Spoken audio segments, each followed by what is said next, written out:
Bago tayo mag-umpisa sa ating istorya, sandali muna kitang yayayain na makisabay sa damdamin ng kwentong ito.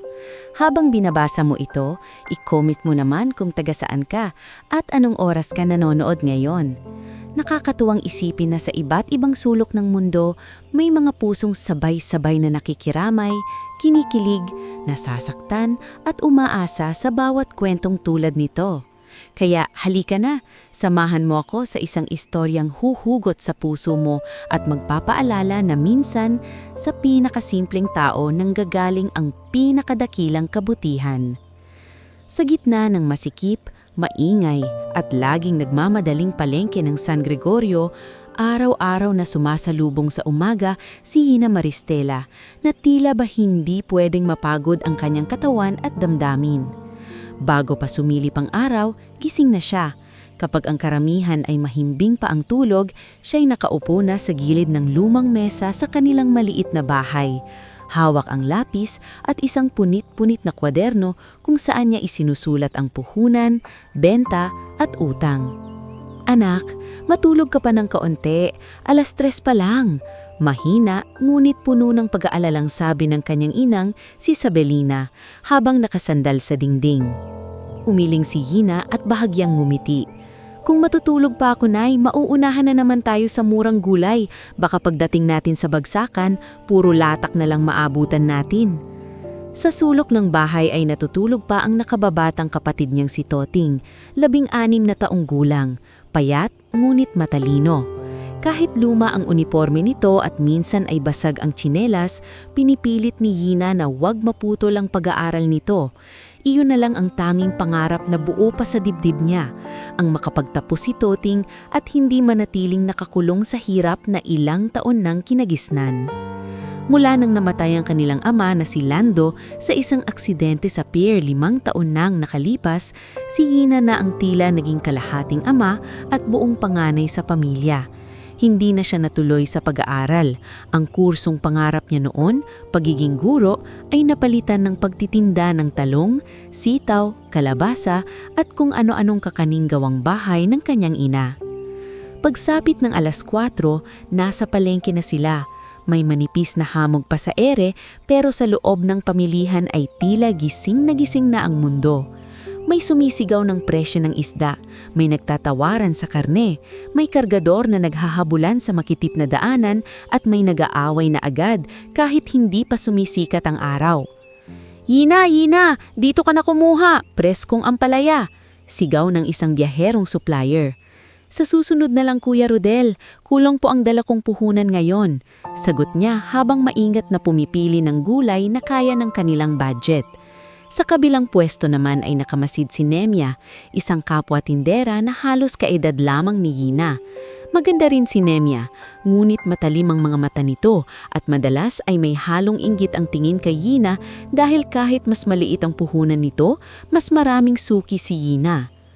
Aba, aga-aga pa lang pa-cute na naman si Hina sa mga supplier. Pabulong ngunit sadyang maririnig na sabi ni Nemia sa katabi niyang tindera. Hindi sumagot si Hina, sanay na siya. Sa palengke, hindi pwedeng lahat ng naririnig ay papansinin mo kung ayaw mong maubos ang lakas mo bago pa man magtanghali. Maya-maya pa'y dumating si Aling Puring, ang pinakamabilis kumalat ang balita sa buong palengke. Payat ito, laging may bimpo sa balakat at halos alam ang buhay ng lahat. Hina anak, naibayad mo na ba kay Cardo ang singil kanina? Mahinang tanong nito habang pumipili ng kamatis. Huminto sandali si Hina. Hindi pa nga po Aling Puring, kulang pa ang benta namin nung nakaraang linggo. Napabuntong hininga si Aling Puring. Nako, mag-ingat ka, mainit ang ulo niyon ngayon, may 2 ng pwestong pinasara dahil hindi nakapagbigay. Ang tinutukoy nito ay si Cardo Velasco, ang lalaking hindi naman tunay na opisyal ng palengke pero kung umasta ay parang hari ng puok. Matangkad, maitim at laging may 2 taong sunod-sunuran si Cardo, ang tipo ng taong kayang ngumiti habang pinipiga ka sa huling baryang hawak mo. Protection money raw para hindi ka magkaproblema sa pwesto. Iyon ang tawag niya sa pangungotong. Bago pa makasagot si Hina, biglang may malakas na boses na umalingaw-ngaw mula sa likuran. O Yina, sabihin mo sa nanay mo, sa Sabado ang huling palugit. Kapag wala pa rin, huwag na kayong maglatag dito. Si Cardo iyon. Nakatayo ito habang nakataas ang isang kilay, tila ba nasisiyahan sa takot na naidudulot niya. Nagpigil si Yana.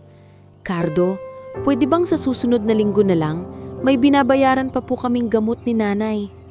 Hindi ko problema iyon, malamig nitong sagot. Negosyo ito. Kung ayaw ninyo, marami diyang gustong pumalit sa pwesto ninyo.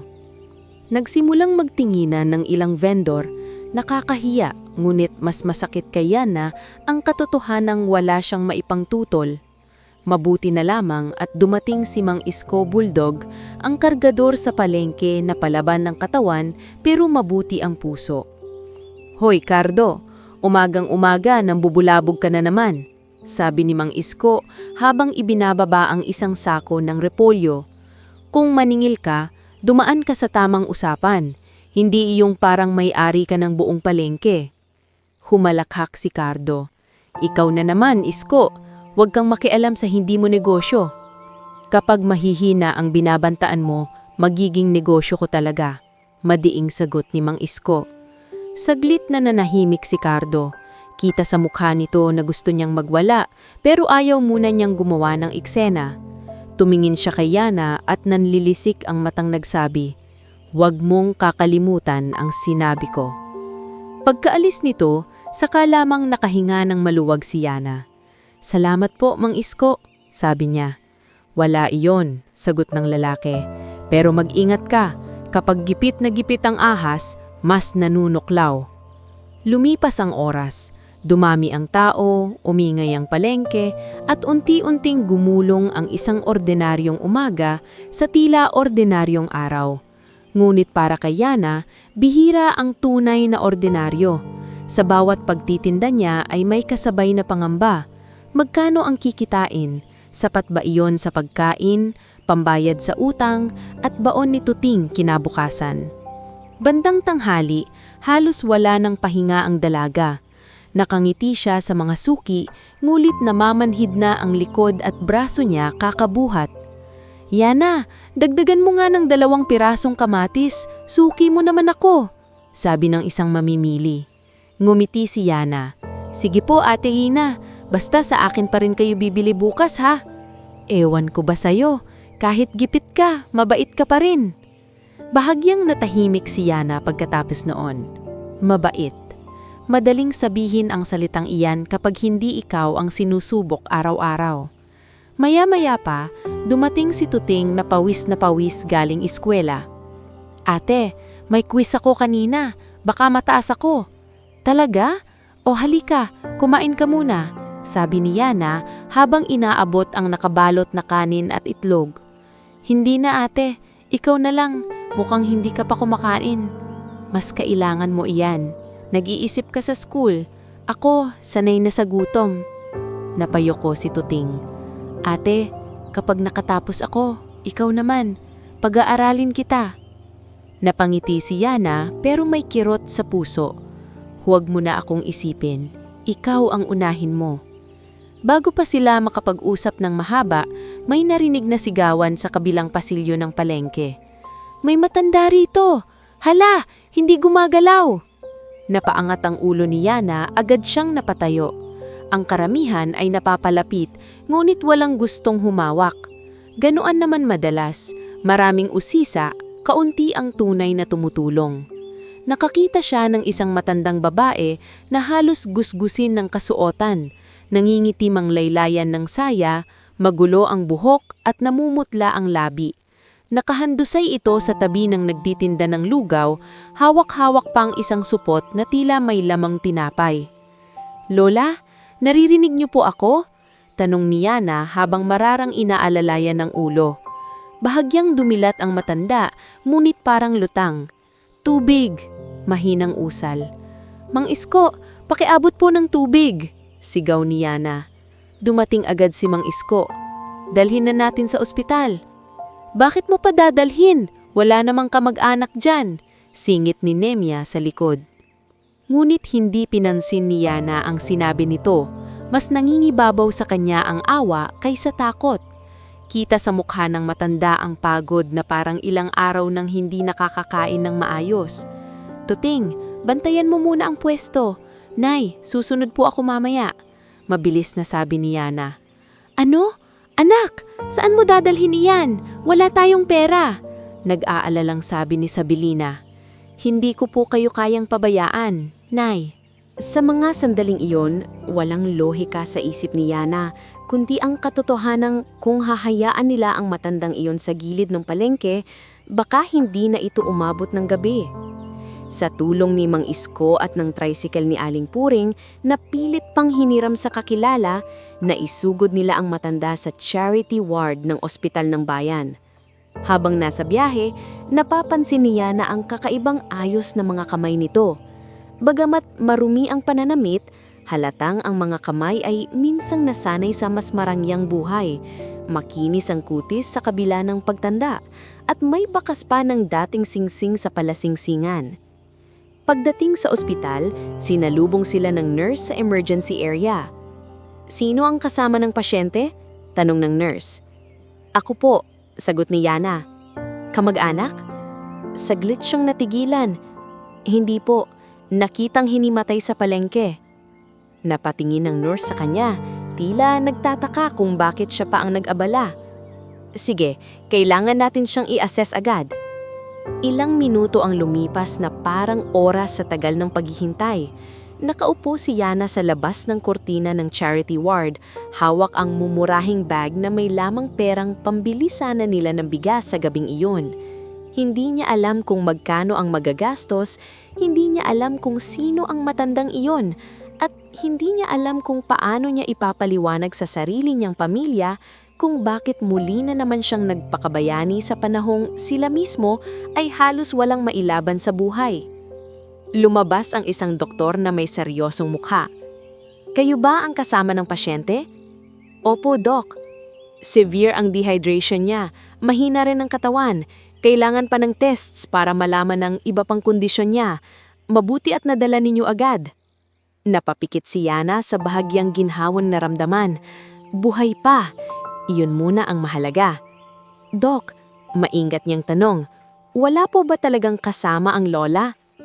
Sa ngayon, wala kaming makontak. Wala ring maayos na ID sa bag niya. May pangalan lang na Lourdes Virey sa lumang piraso ng papel. Titingnan pa namin. Lourdes Virey. Paulit-ulit na pumasok sa isip ni Yana ang pangalang iyon habang nakatanaw siya sa loob ng ward. Nakahiga ang matanda, mahina, ngunit humihinga. Isang estrangherang hindi niya kilala, ngunit sa kung anong dahilan, pakiramdam niya ay hindi pa tapos ang papel niya sa buhay ng babaeng iyon. Sa labas ng bintana, unti-unti nang lumulubog ang araw. Sa palengke, sigurado siyang nag-aalala na ang kanyang ina. Sa bahay, naghihintay ang mga bayarin, gutom at mga problemang hindi pwedeng iwanan. Ngunit sa ospital na iyon, may panibagong pinto na bumukas sa kanyang kapalaran. Isang pintong hindi pa niya nakikitang lubos, ngunit unti-unti nang magdadala sa kanya sa mas malaking laban, mas mabigat na sakripisyo, at isang katotohanang yayanig sa buhay niya balang araw. Bago tayo mag-umpisa sa ating istorya, gusto ko munang samahan mo ako sa isa na namang masinsinang bahagi ng kwentong ito. Habang binabasa mo ang part na ito, i-comment mo naman kung taga-saan ka at anong oras mo ito napapanood o nababasa. Nakakatuwang isipin na sa iba't ibang lugar, iba't ibang oras, iisa ang tibok ng pusong sabay-sabay na umaasa, nasasaktan at lumalaban. Kaya halika, ituloy na natin ang susunod na yugto ng buhay ni Yana Maristela. Nakatitig pa rin si Yana sa loob ng charity ward habang unti-unti nang kumakapalang dilim sa labas ng ospital. Sa salamin ng bintana ay bahagya niyang nakikita ang sarili. Gusot ang buhok, may mantsa ng dumi sa laylayan ng palda at halatang pagod na pagod ang mukha. Ngunit sa kabila ng lahat, hindi siya makaalis. May kung anong hirap ipaliwanag na humihila sa kanya para manatili roon. Makalipas ang ilang minuto, bumukas ang pinto ng ward at lumabas ang nurse na Jessa Cornejo, isang morenang babae na nasa huling bahagi ng 20 anyos. na may mabilis kumilos na mga kamay at boses na marunong maging matatag kahit sa gitna ng pagod. "Ikaw pa rin ba ang bantay ng matanda?" tanong ni Jessa. "Opo, pwede ko po ba siyang makita?" Tumango ang nurse. "Sandali lang, mahina pa siya. Huwag mo munang masyadang kausapin." Maingat na lumapit si Yena sa higaan.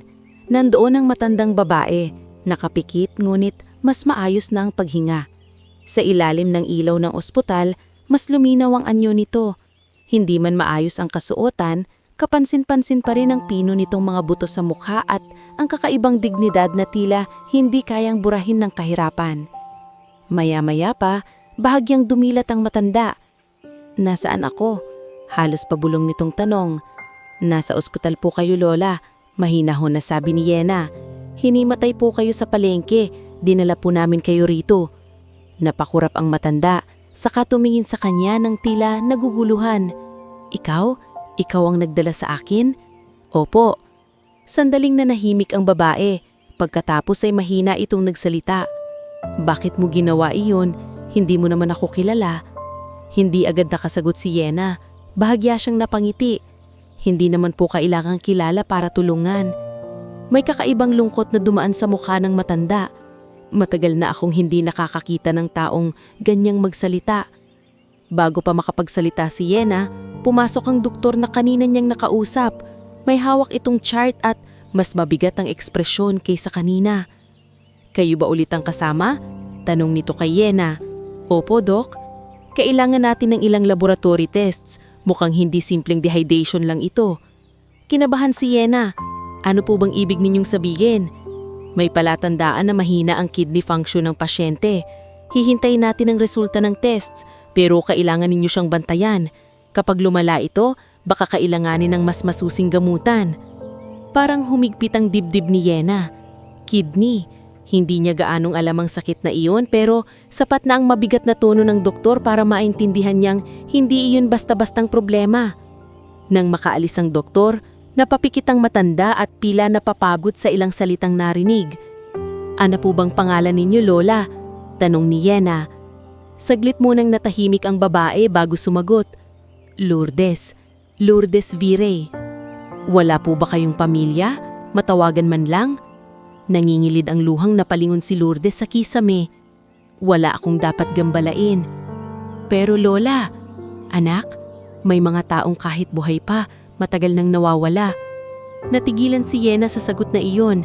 Hindi niya lubos maintindihan pero dama niyang may napakabigat na kwento sa likod ng mga salitang binitiwan ng matanda. Kinailangan niyang umuwi ng gabing iyon nang mapilit siya ni Nurse Jessa. "Balikan mo na lang bukas," sabi ng nurse. "Kami na muna rito, mukhang hihimatayin ka na." Pagdating niya sa bahay, nadatnan niyang gisingta ang kanyang ina. Nakaupo si Sabelina sa tapat ng maliit nilang mesa habang tahimik na nagbabasa si Toting ng lumang reviewer sa ilaw na halos mangitim na sa hina. "Anak, saan ka na ba galing?" tanong ni Sabelina, halatang pinipigil ang inis at pag-aalala. "Sa ospital pa rin po, Nay." "Aba ay Diyos ko, Yena, tayo ngang magkakapamilya, kapos na. Tapos magdadagdag ka pang ibang poproblemahin." Nanginginig na sabi ng ina. "Ayaw ko lang po siyang pabayaan. Sino ang babalikat sa atin kapag ikaw ang nanghina? Si Toting? Ako?"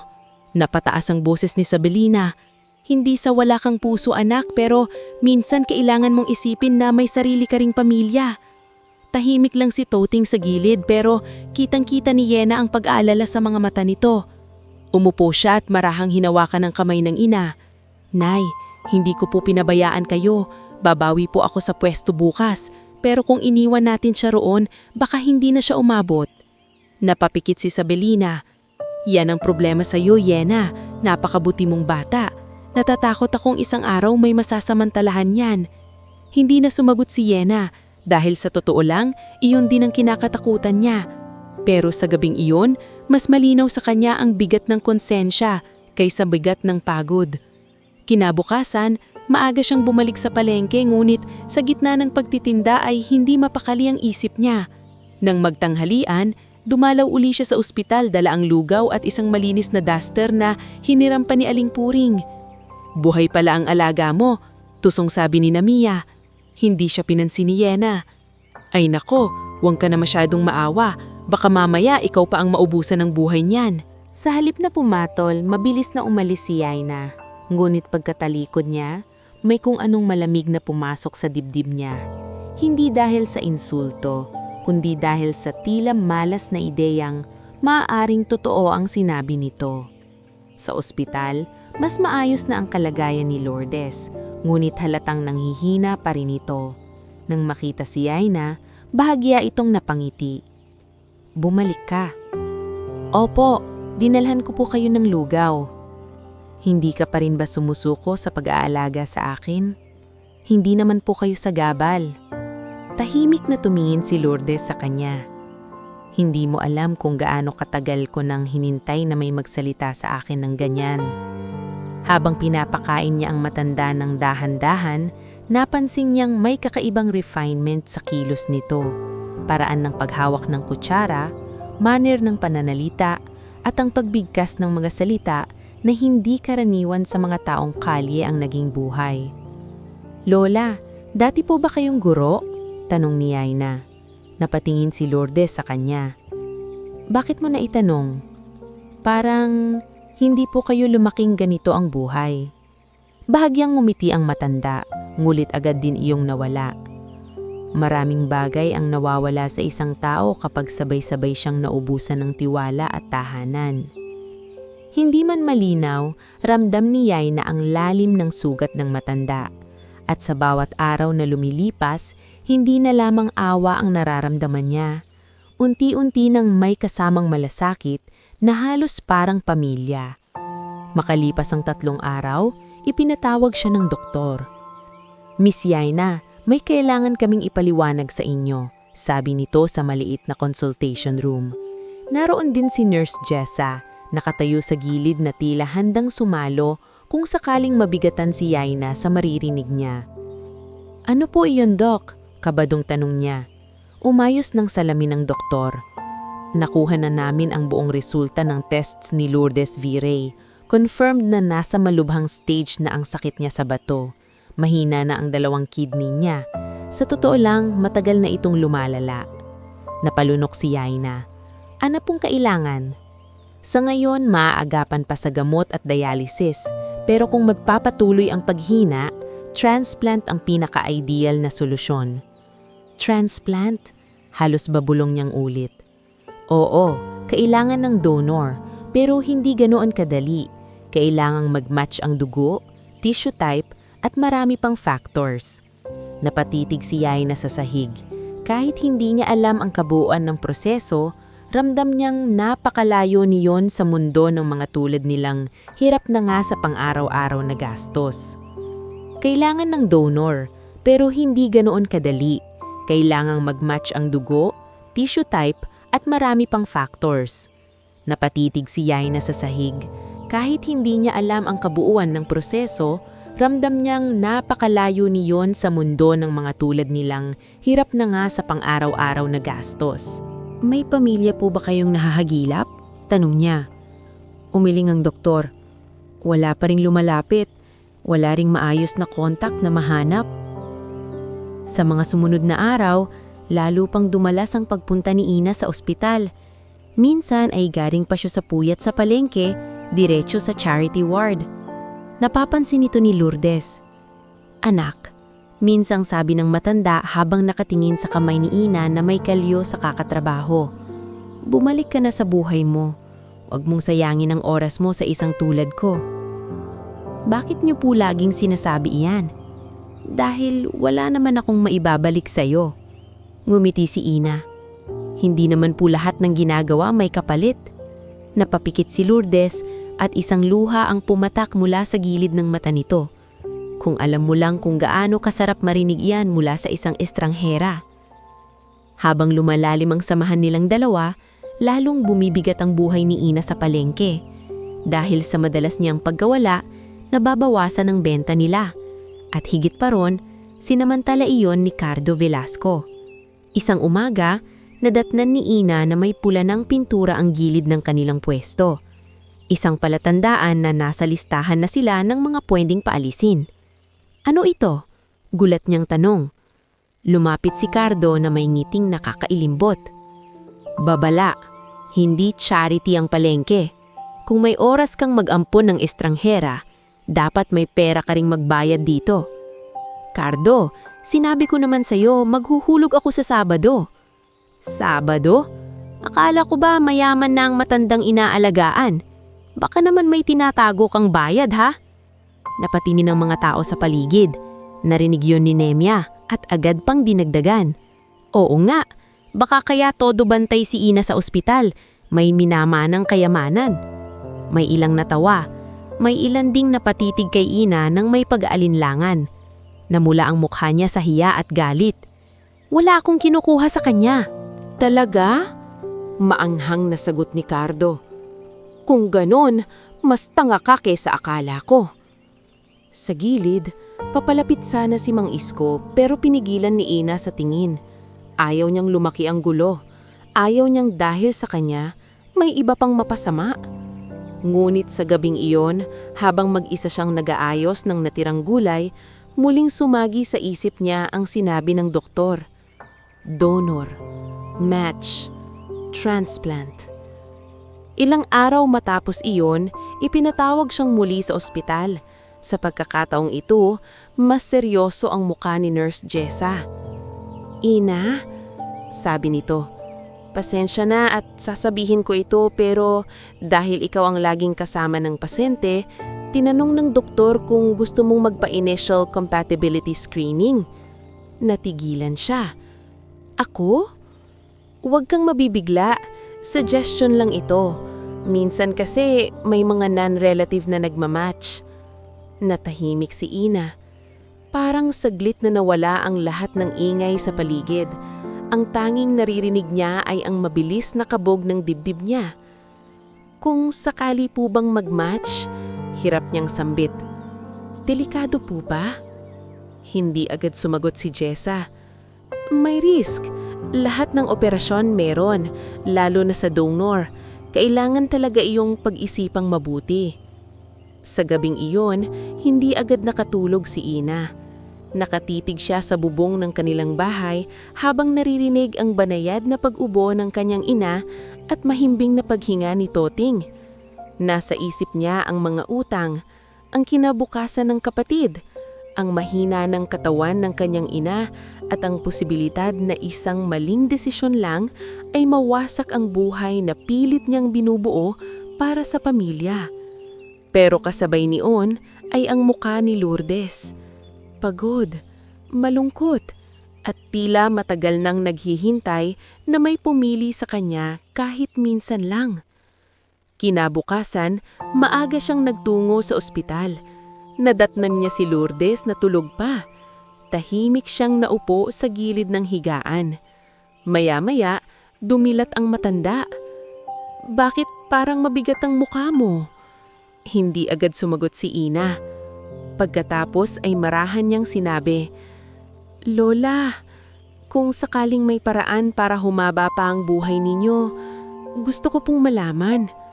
Nanlaki ang mga mata ni Lourdes. Anong ibig mong sabihin? Napako si Lourdes sa kinahihigaan. Hindi, huwag mong gagawin iyan. Pero kung sakaling mag-match, hindi. Biglang putol ng matanda. Sa unang pagkakataon ay lumakas ang boses nito. Hindi mo ako obligasyon. Hindi ako pwedeng maging dahilan para masira ang buhay mo. Nangingilid ang luha sa mata ni Ina, ngulit matatag ang tinig niya. Hindi ko pa naman pong sinasabing oo na, pero gusto kong malaman kung may pag-asa. Tumingin ng diretso sa kanya si Lourdes. Bakit? Bakit mo iisipin ang kanyang kabigat? Para sa isang taong nipangalan ko nga, baka hindi pa totoo ang alam mo. Dahan-dahang huminga si Ina bago sumagot. Kasi po, noong nakita ko yung nakahandusay sa palengke, pakiramdam ko, ayokong dumating ang araw na may taong pwedeng iligtas pero pinili kong tumalikod. Marami na pong nawala sa amin. Ayokong may isa na naman akong hayaang mawala kung may kaya pa akong gawin. Hindi sumagot si Lourdes. Ngunit sa mga mata nitong namamasa, Malinaw na may kung anong matagal nang nagyelo sa puso nito ang unti-unting natutunaw. At sa sandaling iyon, kahit hindi pa alam ni Ina kung ano ang magiging resulta, nagsimula na siyang tumawid sa isang desisyon na babago ang kabuoang buhay niya. Isang pasyang hindi na basta awa lamang, kundi kusang pagyakap sa sakit, panganib at sakripisyong hindi pa niya lubos na isip kung hanggang saan siya dadalhin. Bago tayo mag-umpisa sa pagpapatuloy ng ating istorya, gusto ko munang samahan mo ako ulit sa isa na namang mabigat ngunit makapanyag na yugto ng kwentong ito. Habang binabasa mo ang bahaging ito, i-comment mo naman kung taga saan ka at anong oras mo ito nababasa o napapanood. Nakakatuwang isipin na sa iba't ibang lugar at magkakaibang oras, may mga pusong sabay-sabay na bumabagtas sa sakit, pag-asa at katotohanang dala ng isang kwentong tulad nito. Kaya halika, ituloy natin ang paglalakbay ni Ina Maristela. Sa bahaging ito, mas maraming lihim ang mabubunyag at mas iinit ang labanang hindi naman niyang hinanap. Pagkatapos ng pag-uusap nila ni Lourdes Virey sa loob ng charity ward, hindi agad nakaalis si Ina. Parang may mabigat na bato sa dibdib niya na hindi niya maipaliwanag. Gusto niyang magpakatatag, pero sa kauna-unahang pagkakataon mula nung nadala niya sa ospital ang matanda, malinaw sa kanya kung gaano kabigat ang mundong pinapasok niya.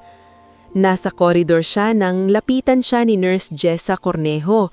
May hawak itong clipboard at tila nag-aalangan. "Ina?" sabi nito. "Pasensya na at sasabihin ko ito pero dahil ikaw ang laging kasama ng pasyente, tinanong ng doktor kung gusto mong magpa-initial compatibility screening." Natigilan siya. "Ako?" "Huwag king mabibigla. Suggestion lang ito. Minsan kasi may mga non-relative na nagmamatch." Mahinang tawag nito. "Po, handa ka na ba talaga sa test?" Napatingin si Yana sa salaming bintana ng ospital kung saan bahagyang nagre-reflect ang pagod na mukha niya. "Hindi ko po alam kung handa ako, pero gusto ko pong subukan. Naipaliwanag ba sa'yo ng buo ng doktor ang pwedeng mangyari?" "Opo, kahit paano." Napabuntong hininga si Jessa. "Hindi kita pipigilan, pero gusto kong tandaan mo, pwedeng tumugma, pwedeng hindi. At kung tumugma man, hindi ibig sabihin noon ay obligado ka." Dahan-dahang tumango si Yana. "Alam ko po, pero gusto ko pa ring malaman kung may magagawa ako." Nang araw ding iyon, isinailalim si Yana sa mga paunang pagsusuri. Habang kinukuhanan siya ng dugo, mahigpit ang hawak niya sa laylayan ng palda niya. Pakiramdam niya ay para siyang naglalakad papunta sa isang pintuang hindi niya alam kung ano ang nasa kabila. Hindi pa siya nagpapasya ng buong buo, pero alam niyang bawat hakbang niya ay palapit ng palapit sa sakripisyong hindi karaniwang ginagawa ng isang taong kapos na nga sa buhay. Paglabas niya sa laboratorio, nadatnan niya si Lourdes na gising at tahimik na nakatanaw sa kisame. "Tinuloy mo?" Halos pabulong nitong tanong. "Opo." Napapikit ang matanda at ilang segundong walang imik. Nang muli itong magsalita, basag ang boses nito. "Anak, huwag mong gawin ang isang bagay na pagsisisihan mo habang buhay. Paano ko naman po malalaman kung pagsisisihan ko kung hindi ko susubukan?" Umiling si Lourdes. "Hindi mo alam ang sakit ng mawalan. Hindi mo alam ang bigat ng may taong nagsakripisyo para sa'yo nang hindi mo naman iyon hiningi." Sandaling natahimik si Yana. Pagkatapos ay marahan siyang lumapit at umupo sa tabi ng higaan. "Lola, hindi ko po ito ginagawa dahil humingi kayo. Ginagawa ko po ito dahil may konsensya ako. At sa totoo lang, pakiramdam ko kayo rin ang isa sa mga taong matagal nang nawalan." Napatingin si Lourdes sa kanya. Sa mga mata nitong may lungkot, tila may gustong umapaw na alaala. Makalipas ang 2 araw, bumalik si Yana sa palengke ng mas maaga kaysa karaniwan.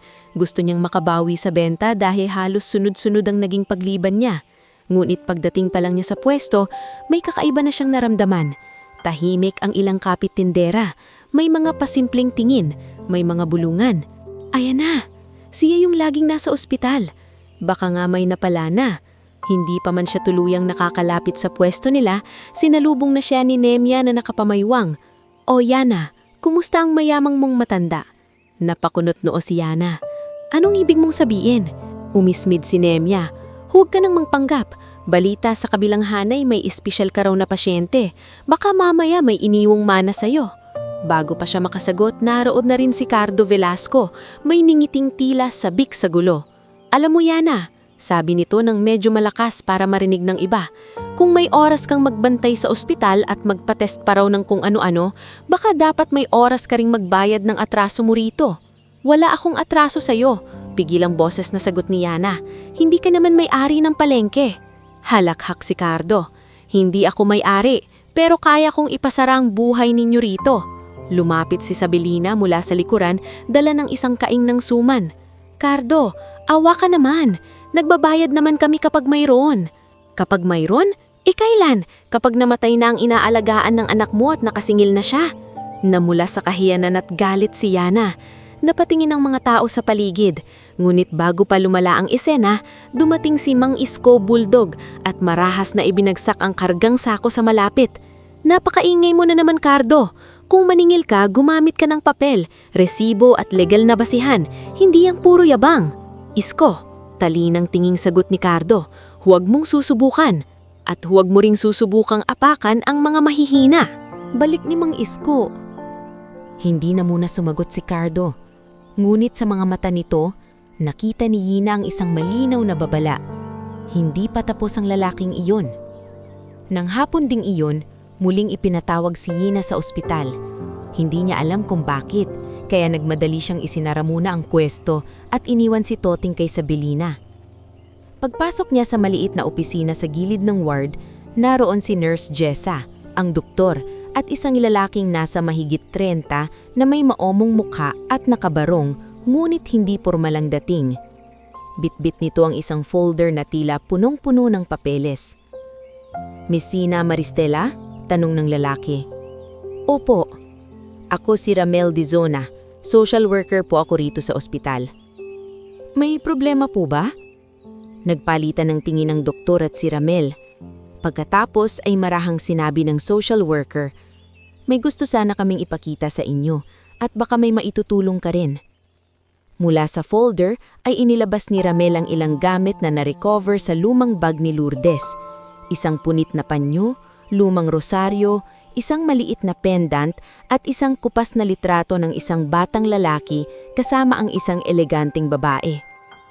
Nang makita iyon ni Yina, hindi niya agad naunawaan. Pero kahit luma na ang litrato, halatang hindi ordinaryo ang pinagmulan ng mga nasa larawan. Napansin ito ni Nurse Jessa habang inaayos ang gamit ng pasyente. Sabi ni Ramel, may nakatagong ukit sa likod ng pendant. Apelido. Anong apelido po? Tanong ni Yina. Vergara. Napakunot noo si Yina. Parang may pamilyar sa pangalan pero hindi niya agad mapinpoint. Nagpatuloy si Ramel. May ilang taon nang may missing person report na tugma sa tinatayang edad at ilang detalye ng pasyente. Ang report ay para sa isang Doña Cielo Vergara. Nanlaki ang mga mata ni Yina. Ang apelidong iyon, narinig niya iyon sa mga balita, sa radyo ng kapitbahay, sa mga kwento ng mga kargador kapag may usapan tungkol sa mayayamang negosyante. Vergara? Yung may-ari ng mga warehouse at cold storage? Halos pabulong niyang tanong. Tumanggo si Ramel. Isa sa pinakamalaking pamilya sa rehiyon. Ang anak ni Doña Cielo ay si Rafael Astor Vergara. Napatayo si Yina. Ibig ninyong sabihin, hindi pa natin pwedeng i-confirm ng buo, putol ng doktor, pero malakas ang posibilidad. Alam po ba ni Lola, ni Lourdes? Tanong niya. Hindi pa namin siyang inuusisan ng husto dahil baka ma-stress, mahina pa ang lagay niya, sabi ni Jessa. Pakiramdam ni Yina ay umiikot ang paligid. Ang matandang ilang araw niyang inalagaan, pinakain at ipinagdasal ay posibleng hindi lamang basta estranghera. Maaaring isa itong taong matagal nang hinahanap ng isang pamilyang ubod ng yaman. Maya-maya pa, pinapasok si Yina sa ward. Gising si Lourdes at tila may nababasa na sa mukha ng dalaga. Bakit parang ganyan ang tingin mo sa akin? Tanong ng matanda. Lumapit si Yina. Nanginginig pa ang tinig niya. Lola, May gusto po sana kong itanong. Totoo po bang Cielo ang pangalan ninyo? Nagbago ang mukha ng matanda para itong biglang mapaso sa narinig. Sino ang nagsabi sa'yo? May nakita po sila sa gamit ninyo. Pendant, litrato. Matagal na natahimik si Lourdes. Pagkatapos ay marahang ipinikit ang mga mata nito, saka may isang luhang tumakas. Akala ko, matagal ko nang nailibing ang pangalang iyan. Hindi na nakapagsalita si Yina. Naramdaman niyang totoo ang hinala nila. Ako si Cielo, mahinang sabi ng matanda. Doña Cielo Vergara noon, bago ako naging parang aninong walang hinahanap at walang umuuwi. Bakit po kayo nawala? Ngumiti si Cielo, ngunit puno ito ng pait. Dahil sa maling tiwala, dahil sa galit, at dahil sa paniniwalang may mga sugat na mas madaling layasan kaysa harapin. Hindi na muna siya nagtanong pa. Nakita niyang hirap ang matanda, ngunit sapat na ang pag-amin nitong iyon para magsimula ang isang mas malaking gulo. Kinabukasan, dumating ang araw na tuluyang nagbago ang takbo ng kanilang buhay. Bandang 10:00 ng umaga, isang convoy ng itim na sasakyan ang huminto sa tapat ng ospital ng San Gregorio. Nagsilipatan ng mga tao, ang mga nurse, utility at bantay ay nagtinginan. Maging ang mga pasyente sa waiting area ay napalingon. Mula sa pinakagitnang sasakyan ay bumaba isang tangkad na lalaki na nakasuot ng simpleng puting polo ngunit halatang mahalang tela. Matikas ang tindig, matalim ang panga, at tahimik ngunit mabigat ang presensya. Kasama niya ang 2 staff at isang abogado. Siya si Rafael Astor Vergara. Nakatayo si Yina sa labas ng ward nang narinig niyang may nagbubulungan. Si Rafael Vergara yun. Dito ba ang hinahanap niya? May connection ba yun sa matandang charity patient? Hindi pa man siya nakakabawi sa pagkabigla, lumapit si Ramil sa kanya. Yina, mahinang sabi ng social worker, nandito na ang kampo ng mga Vergara. Parang nanlamig ang mga kamay niya. Makalipas ang ilang minuto, binuksan ang pinto ng ward. Pumasok si Rafael, kasunod ang doktor at si Nurse Jessa. Naiwan sa may gilid si Yina, halos hindi humihinga sa tensyon. Nakahiga si Doña Cielo. Nang maramdaman nitong may pumasok, unti-unti siyang dumilat. Sa unang sandali, tila hindi siya makapaniwala. Pagkatapos, ay dahan-dahang umangat ang luha sa mga mata niyang matagal nang natuyuan ng pag-asa. Rafa? Mahina niyang bulong. Tumigil sa paghakbang si Rafael.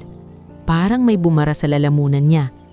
Sa mga mata ng lalaking kanina lang ay malamig at kontrolado, biglang pumasok ang 10 taon ng pangungulila, galit at sakit. Nanay, halos hindi marinig na sabi niya. Walang gumalaw, walang nagsalita. Parang pati hangin sa loob ng silid ay natigilan. Pagkatapos, unti-unting lumapit si Rafael sa higaan. Buhay ka, nanginginig ang boses niyang sabi. Buong akala ko iniwan mo na kami. Napapikit si Doña Cielo. Akala ko rin anak, wala na kayong gustong balikan. Hinahanap kita. Biglang umigting ang boses ni Rafael. Taon-taon, bawat lead, bawat report. Pero sinabi sa akin noon na ayaw mo na pinili mong mawala. Napahagulhol ang matanda.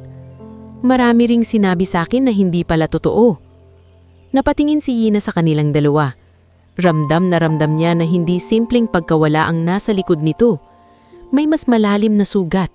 May mga taong nagsinungaling. May mga pumutol ng tulay sa pagitan ng mag-ina. Sa gitna ng masakit nilang pagkikita, napansin ni Rafael si Yina sa gilid. Tumingin siya kay Ramil, pagkatapos ay muling tumingin sa dalaga. Sino siya? Tanong niya. Bago pa makasagot si Yina, si Nurse Jessa na ang nagsalita. Siya po ang nagdala sa pasyente rito, mula sa palengke. Siya rin po ang halos araw-araw na nagbabantay. At saka idinugtong ng doktor ang pinakamatinding katotohanan sa lahat. At siya rin po ang nagpa-compatibility test para sa posibleng kidney donation.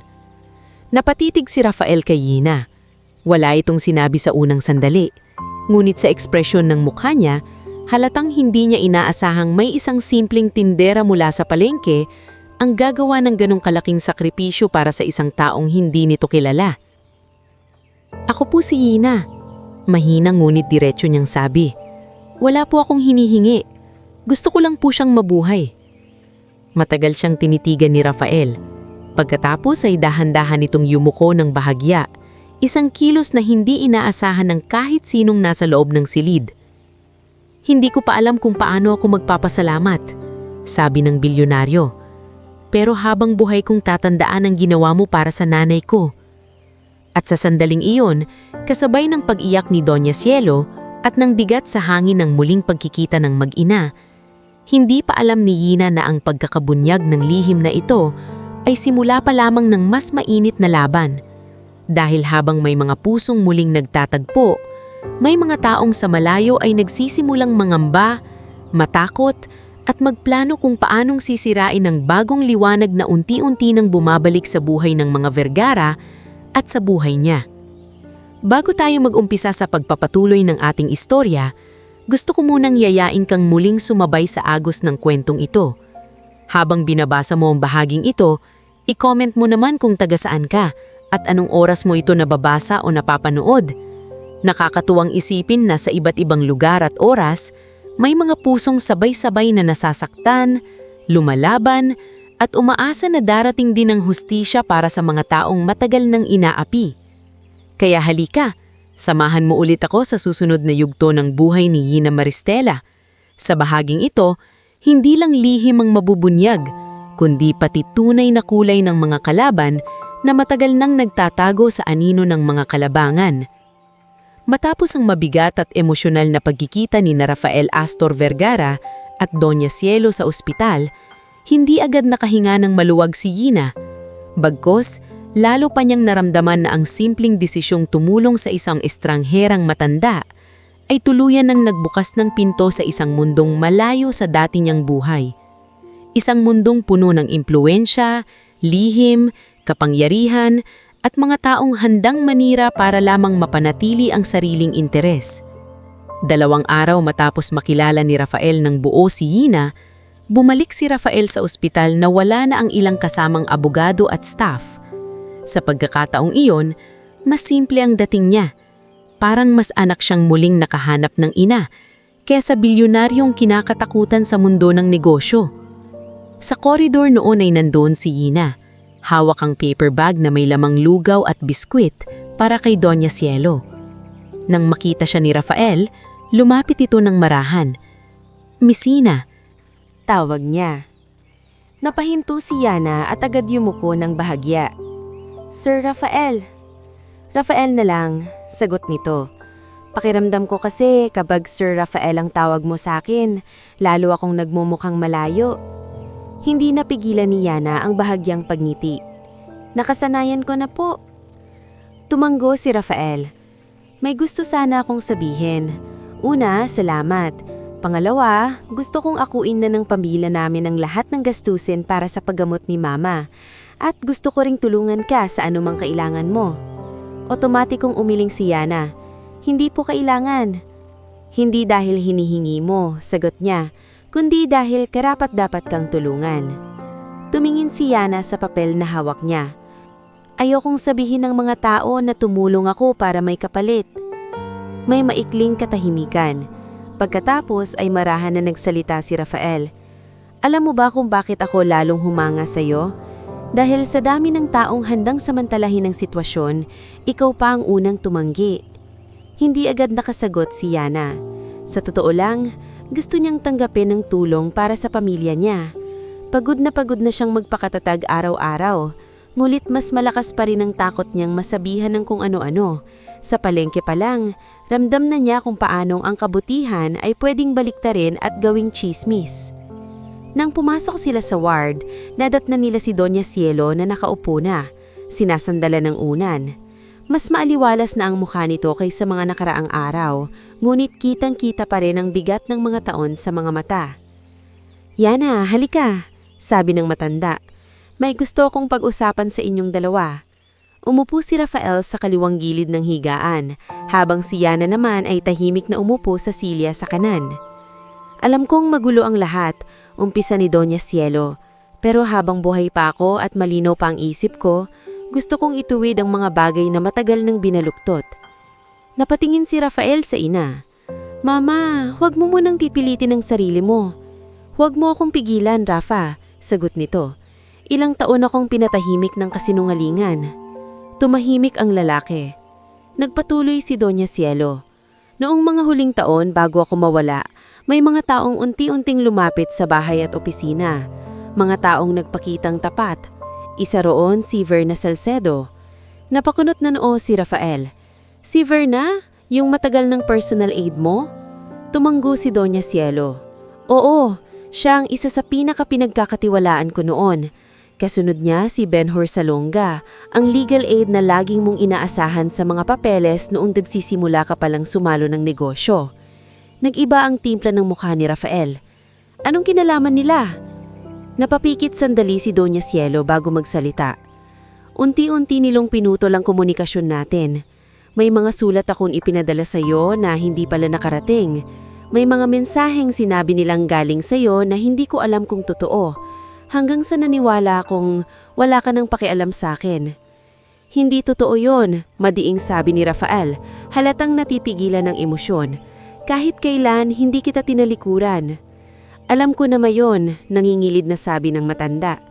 Pero noon, huli ko lang naunawaan. Tahimik na nakikinig si Yana. Hindi niya lubos akalain ang mundong iniisip ng marami na marangya at perpekto ay kayang bulukin ng parehong kasakiman na sumisira rin sa buhay ng mga mahihirap. Iba lang ang anyo, pero pareho rin ang loson. Pagkalipas ng ilang araw, tuluyan nang inilipat si Doña Cielo sa isang mas maayos na pribadong kwarto sa parehong ospital habang inaayos pa ang susunod na gamutan. Sinikap ni Rafael na gawing maayos ang lahat, ngunit pinayagan niya si Yana at si Nurse Jessa na manatiling malapit sa matanda dahil malinaw na mas kampante ito kapag nakikita ang mga taong unang kumilang sa kanya. Samantala, sa palengke ng San Gregorio, mabilis na kumalat ang balita. Ang matandang inalagaan ni Yana ay hindi pala basta kung sino lang.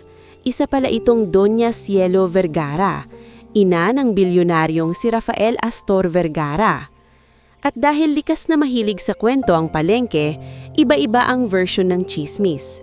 Sabi ko na nga may kakaiba sa matandang yon. Siguro kaya todo alaga si Yana kasi naramdaman niyang mayaman. Huwag ka nga, baka sinadya niya talaga yon. Baka naman ipakasal pa siya sa anak. Sa loob lamang ng ilang araw, tila nagbago ang tingin ng marami kay Yina.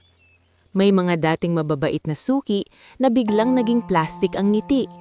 May mga dati nang naiinggit na lalo pang umasim ang ugali. At pinakamasahol sa lahat, sinamantala iyon ni Nemya at Cardo. Isang tanghali, habang nag-aayos si Yina ng paninda, lumapit si Nemya na may nakakalokong ngiti. Ano, Yina? Sabi nito. Hindi mo pa rin naaminin. Aba, ang galing mo. Isang matanda lang ang pinakain mo, umangat na agad ang buhay mo. Napatigil si Yina sa pag-aayos ng pechay. Nemya, pagod na ako, huwag mo nang dagdagan. Hindi kita dinadagdagan, inggit lang siguro ako, mapanuyang sagot nito. Kasi kami, buong buhay nagtinda rito ng marangal. Ikaw, isang saklolo lang, jackpot na. Bago pa makasagot si Yina, dumating si Cardo Velasco na tila hinihintay lang ang eksenang iyon. Oo nga naman, sabat ni Cardo. Kung sa bagay, mayabang ka na yon, baka pwede ka na ring manlibre sa mga tao rito. Total, may koneksyon ka na sa mga Vergara. Wala akong utang sa inyo para magpaliwanag, malamig na sabi ni Yina. Lumapit si Cardo at halos idikit ang mukha. Pero may utang ka sa akin pagdating sa pwesto mo. Ano ba talagang gusto mo? Napalakas ang boses ni Yina. Nagkibit balikat si Cardo. Simple lang, kung hindi ka marunong tumanaw ng utang na loob sa mga taong nagpaupo sa iyo rito, baka mas mabuting maghanap ka na ng ibang palengke. Narinig iyon ni na Aling Puring, Bebang Talisay at Mirna Luwalhati mula sa katabing hilera. Dati, tahimik lang ang mga ito tuwing may panggigipit si Cardo. Ngunit dahil sa nangyari kay Yina, unti-unti nag-iiba ang timpla ng marami. "Hoy, Cardo!" sigaw ni Aling Puring mula sa di kalayuan. "Tigilan mo nga si Yina. Kung hindi ka naniningil ng legal, di extortion ng tawag dyan." Nagulat ang ilan. Maging si Cardo ay napalingon. "Anong sabi mo?" banta nito. Lumapit si Bebang. "Tama si Aling Puring. Hindi lang si Yina ang sinisingil mo, pati kami." "Ako rin," sunod ni Mirna. Nanginginig pero buo ang loob. "Taon-taon ka nang may special collection, wala namang resibo." Maging si Jing Cayetano, isang biyudang dati halos hindi magsalita sa loob ng palengke, ay lumapit din. At kapag hindi nagbigay, ipapasara raw ang pwesto. "Ilang taon na kaming takot sa'yo." Napaatras ng bahagya si Yina, hindi niya inaasahan iyon. Sa unang pagkakataon, hindi lang siya nag-iisa sa pagtayo laban sa lalaki. Ngulit hindi umatras si Cardo. Sa halip, ngumiti ito lang malamig. "Aba, nagkakaisa na pala kayo. Tingnan natin kung hanggang kailan." Mabilis itong umalis ngulit kita sa kilos nito na may binadalak. Nang gabing iyon, nagtungo si Yina sa ospital dala ang lahat ng bigat sa dibdib. Nadadanta niya roon si Doña Cielo na may kausap na si Rafael at ang social worker na si Ramil Dizona. Nasa mesa ang ilang dokumento, kopya ng bank statements, lumang papeles at ilang folder na tila matagal nang tinatago. "Pasensya na kung napadaan ako." "Hindi ka napadaan," malambot na sabi ni Doña Cielo. "Pamilya na ang turing ko sa'yo. Halika." Umupo si Yina at napansing seryoso ang usapan. "Ano po ang nangyayari?" tanong niya. Si Rafael ang sumagot. "May sinimulan kaming internal review sa lumang foundation at ilang asset records ni Mama. At may lumalabas na hindi magandang detalye." "Anong klaseng detalye?" tanong ni Yina. Magsasalita sana si Rafael ngunit si Rami lang nauna. May mga pondong nawala. May mga dokumentong pinirmahan sa panahong hindi na malinaw ang kalagayan ni Doña Cielo at maraming papeles na si Verna Salcedo at Attorney Ben Horsalonga ang dumaan. Napahawak si Doña Cielo sa kumot. "Noon akala ko tinutulungan nila akong pangalagaan ng ilang trust at charitable accounts. Hindi ko alam na unti-unti na pala nilang inililipat ang kontrol." "May sapat na ba kayong ebidensya?" tanong ni Yina. Kahit hindi iyon ang angkop sa mundong pinanggalingan niya, pero sa dami ng nangyari sa kanya, natuto na rin siyang tanungin ng tama. Tumingin si Rafael sa kanya at bahagyang ngumiti. "Iyan din ang tanong ko, kaya may team na akong pinakikilos." Tumango si Ramil. At may ilang dating empleyado na handang magsalita. Tahimik lang sila noon dahil natatakot. Napabuntong hininga si Ina. Bigla niyang naalala si Cardo. Ganoon din pala sa malalaking bahay at korporasyon.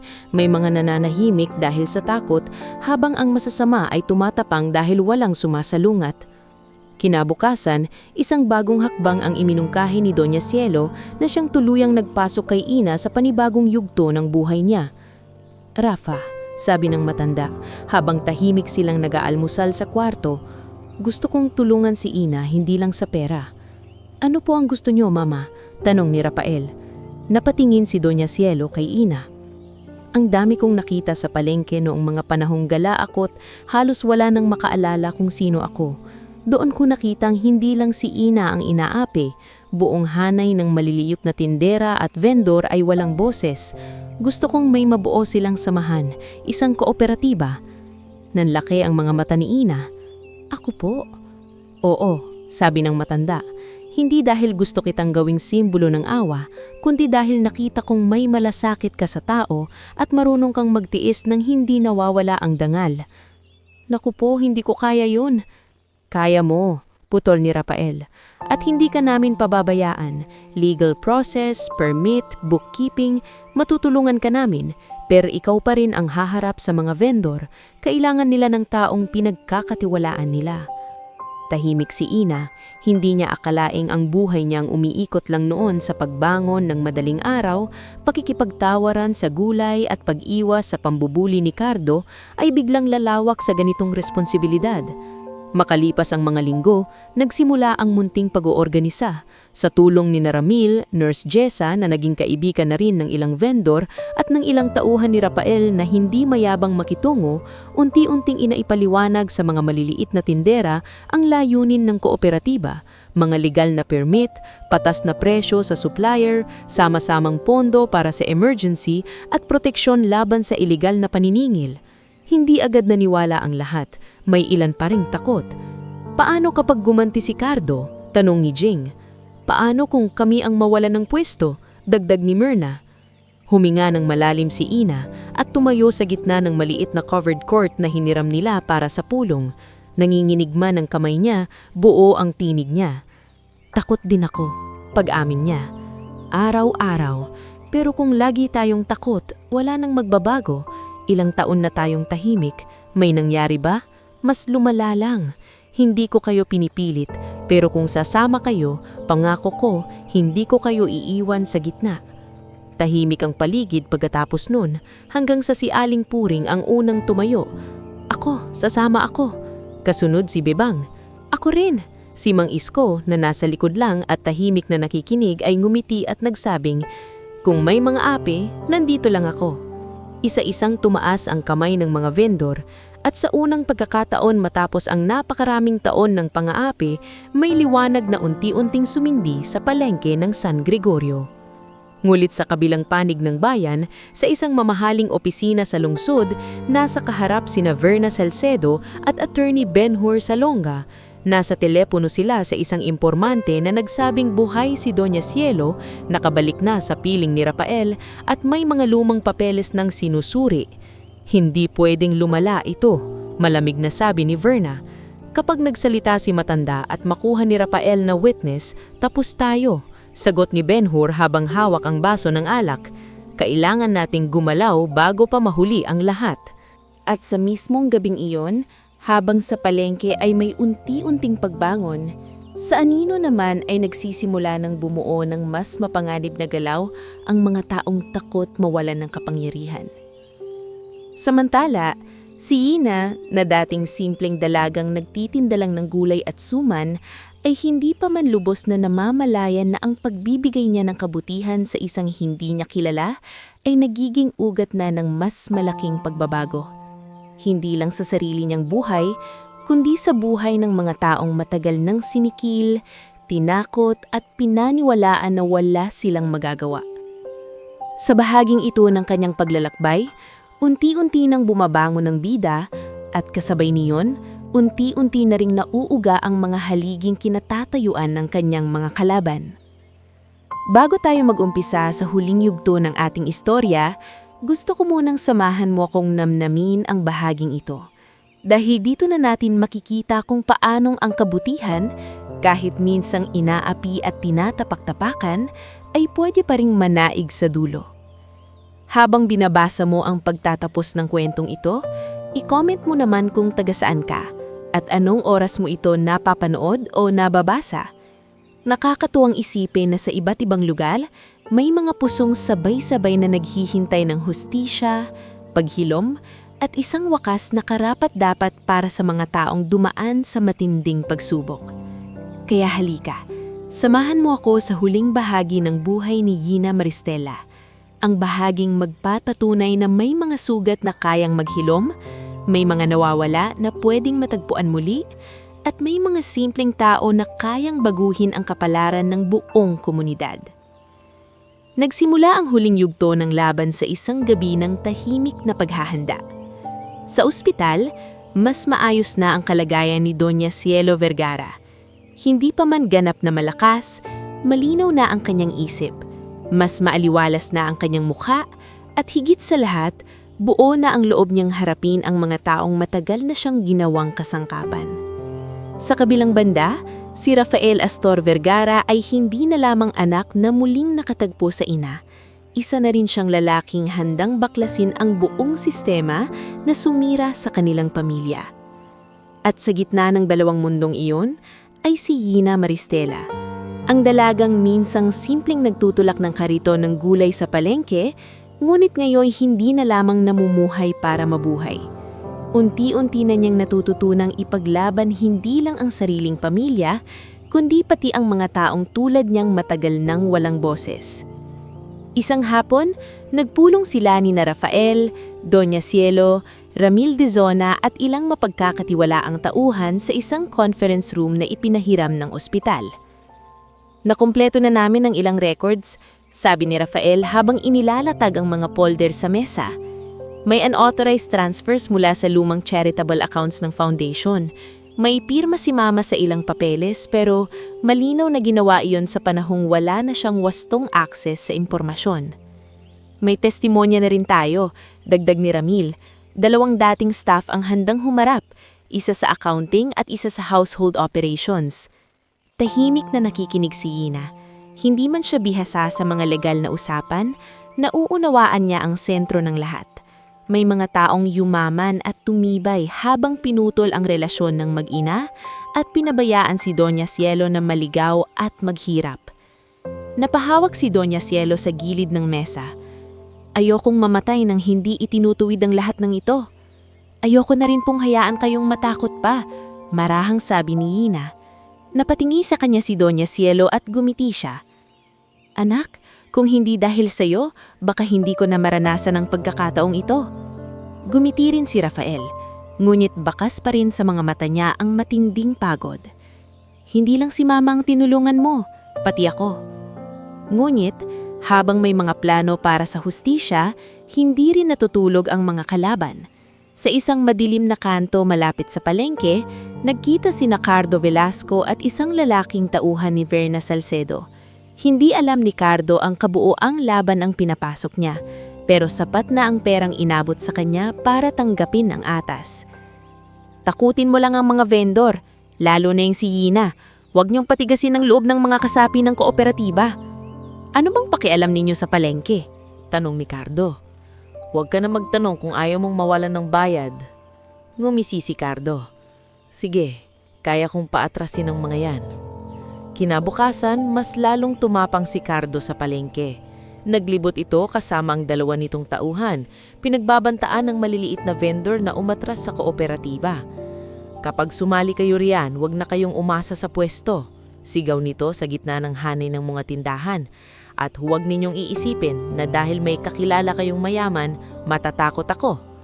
Ngunit hindi na tulad noon ng mga tao. Si Aling Puring ang unang humarap. Pagod na kami sa iyo, Cardo. Anong sabi mo? Gigil na tanong nito. Pagod na kami, ulit ni Aling Puring mas malakas.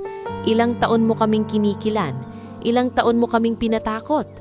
Lumapit si Bebang Talisay, hawak ang bayong.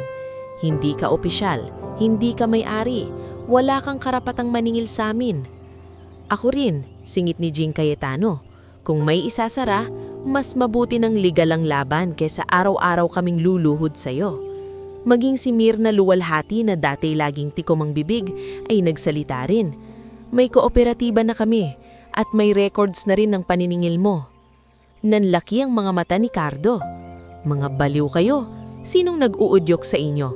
Yang si Ina? Sakto namang papalapit noon si Ina, bitbit ang ledger ng kooperatiba at ilang xerox ng permit application.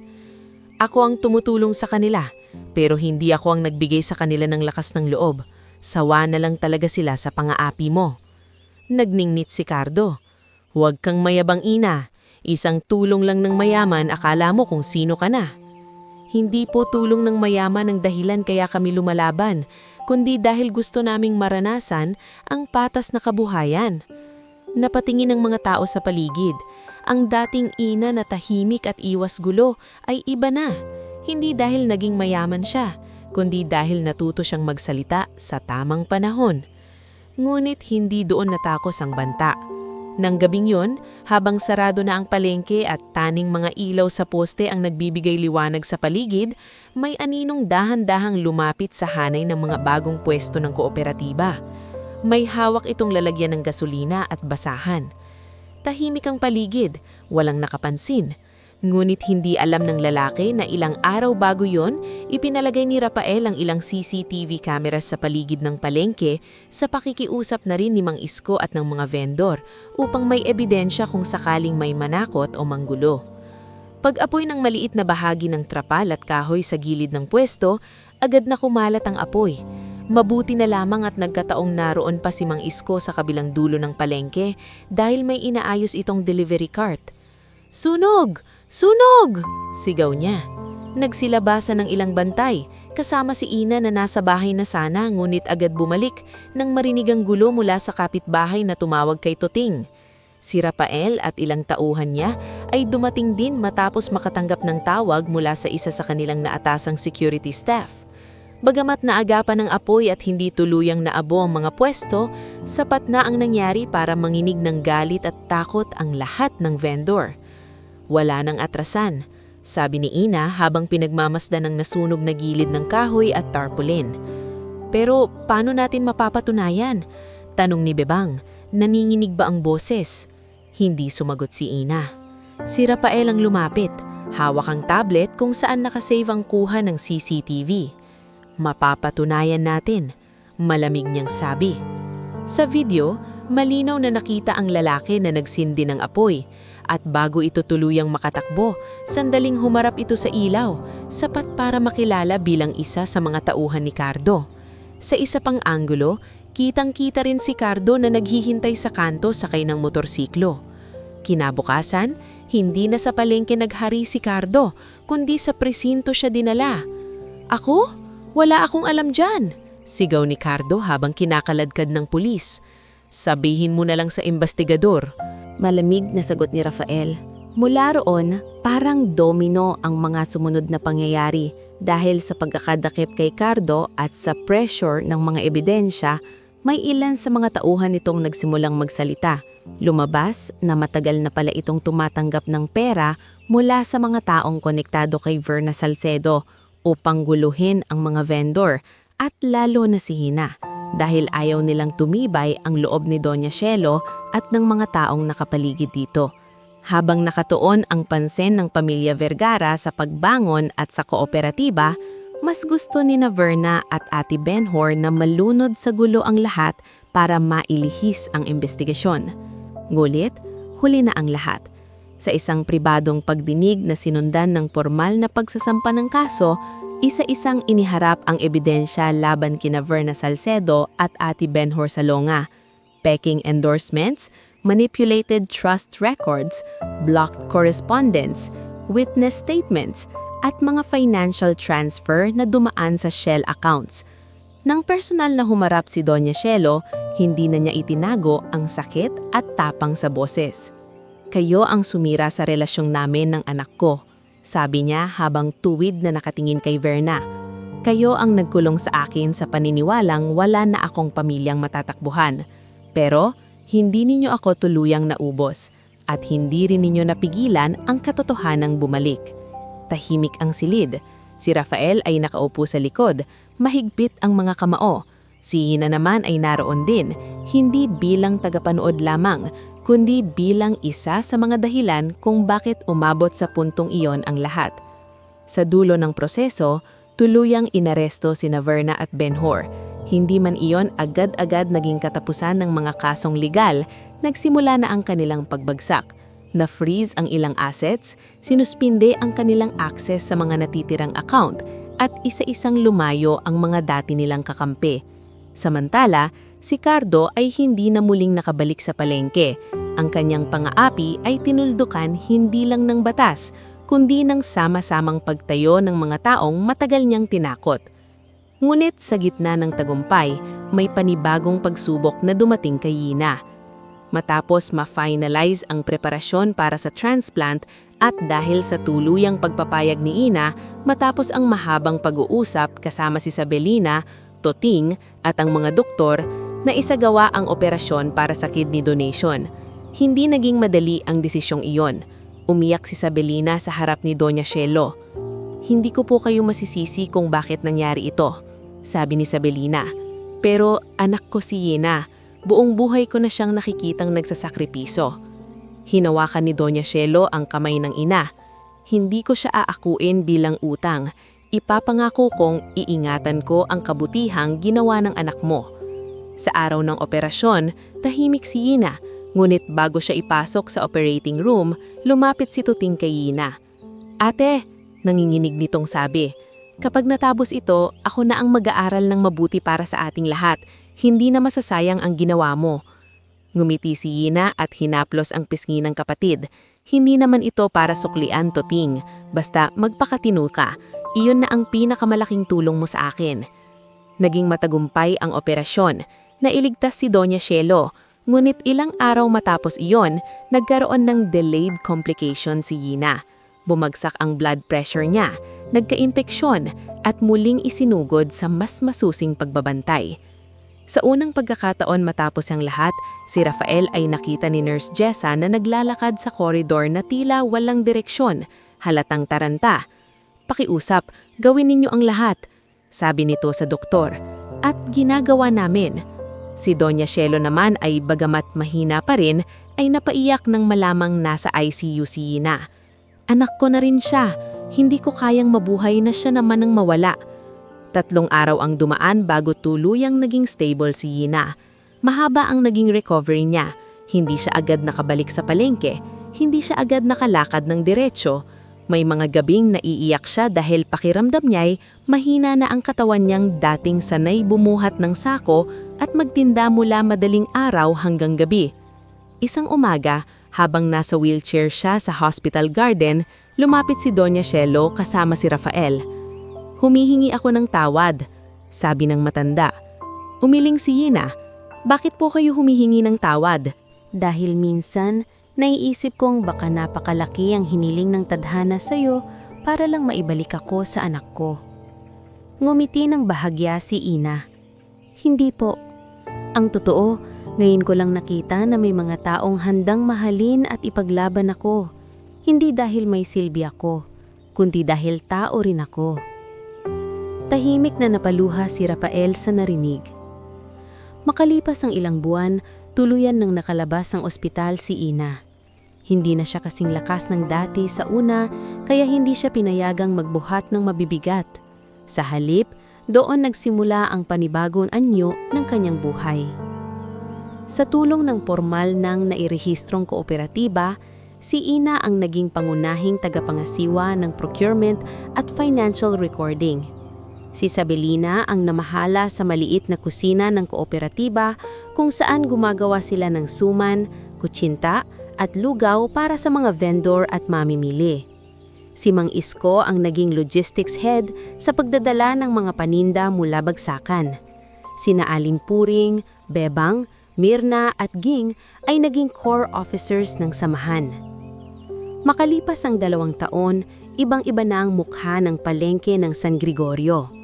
Ang dating mga vendor na nanginginig tuwing dadaan si Cardo ay ngayon mas maayos na ang kita. May emergency fund na at may malinaw ng permit at sistema.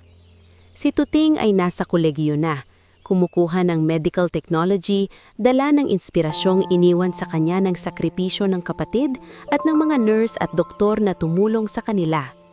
Si Nurse Jessa naman ay naging regular na kaibigan ng pamilya at si Ramil ay tumulong pa sa pagbuo ng vendor welfare desk sa munisipyo. Sa panig naman ng mga Vergara, tuluyan nang naghilong ang maraming sugat. Hindi man maibabalik ang mga taong nasayang at mga taon na nawala, natutunan ni na Rafael at Doña Cielo na harapin ang isa't isa nang walang bantay na kasinungalingan sa gitna. Madalas bumisita si Doña Cielo sa palengke, hindi na bilang nawawalang matanda, kundi bilang isang babaeng muling nakatagpo ng layunin. Ngulit ang pinakamagandang bunga ng lahat ay dumating sa araw ng pagbubukas ng isang gusaling dating bakanting lote lang malapit sa palengke. Sa harap ng maraming tao, mga vendor, doktor, nurse, opisyal ng bayan at mga ordinaryong mamamayan, nakasabit sa gusaling ang malaking karatulang Cielo Ina Community Dialysis and Organ Support Center. Nakahawak si Ina ng gunting para sa ribbon cutting. Sa kaliwa niya si Doña Cielo, sa kanan niya si Rafael. Sa likuran nila ay sina Sabelina, Tuting, Mang Isko, Aling Puring, Bebang, Mirna at Ging, mga taong naging bahagi ng mahabang laban. Bago putulin ang laso, inabot ni Rafael ang mikropono kay Ina. "Ako po?" Nagulat niyang tanong. Oo, sabi ni Doña Cielo. Ang ikaw ang pinakakarapat-dapat magsalita. Huminga ng malalim si Ina at tumingin sa mga taong nasa harap niya. Naaalala pa niya ang dating sarili, isang dalagang takot mawalan ng pwesto, takot magkasakit ang ina, takot hindi mapag-aral ang kapatid.